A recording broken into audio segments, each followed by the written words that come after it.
This one question can change everything, or maybe at least a lot of things. That question is, why do you have these expectations of people that around you, and what do you expect out of people things and end up disappointed? What have these people done that made you think what you thought about them?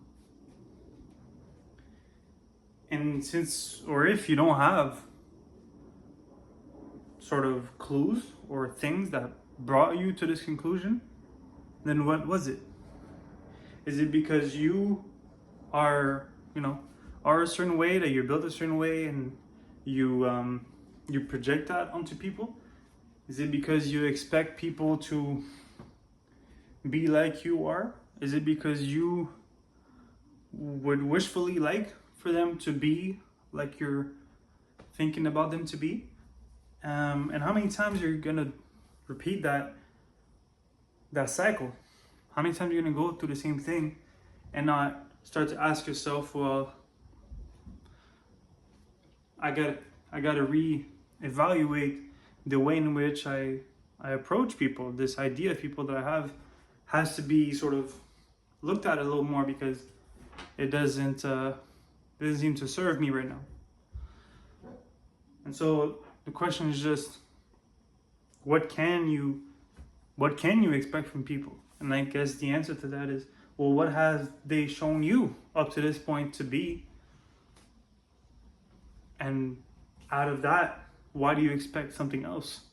Right? There are things in life that we don't know about people. There are things in life that we have not seen yet from people. Some aspects of them that we are not familiar with, and they're still hidden from us.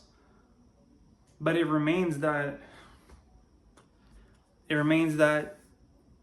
how can we have expectations on those fronts, right? Like, what would somebody do if this happened and this happened and that happened? Well, your expectations on those scenarios, right, are sort of just off your imaginations, right? They're not off your imagination. They're not really things that you can say with any type of confidence, because what clues did you have to come to that conclusion? And it's important to have this talk, have this conversation, because it's the only way to not find ourselves in positions where we're either disappointed, hurt, or feel like we were misled in any type of way. Because people don't mislead you, right? Like, their actions, the clues that they leave always end up being, don't they always end up being true? If you look at times where you were disappointed, and look at times where you feel like maybe people did blindsided you in one way or another, and you sit there and think about the clues that they left you about who they were, don't you see some type of clues that led you to think that this person was this way? And so there's this type of accountability there to think, well, why did I think something else?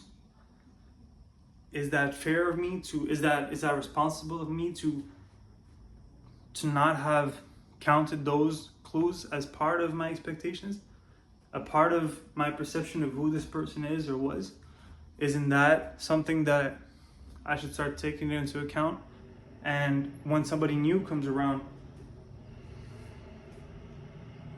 I will not repeat those same things. I will not be blind to certain points, because it is uncomfortable to do so.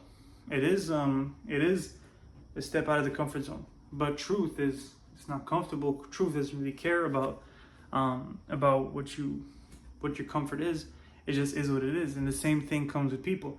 It's irrelevant, isn't it? Like, what we want people to be or stuff like that. But isn't it necessary and the responsible thing to do to accept them for who they are, and to expect them to be that, and to not expect them to be anything else? And so, yeah, that's pretty much it.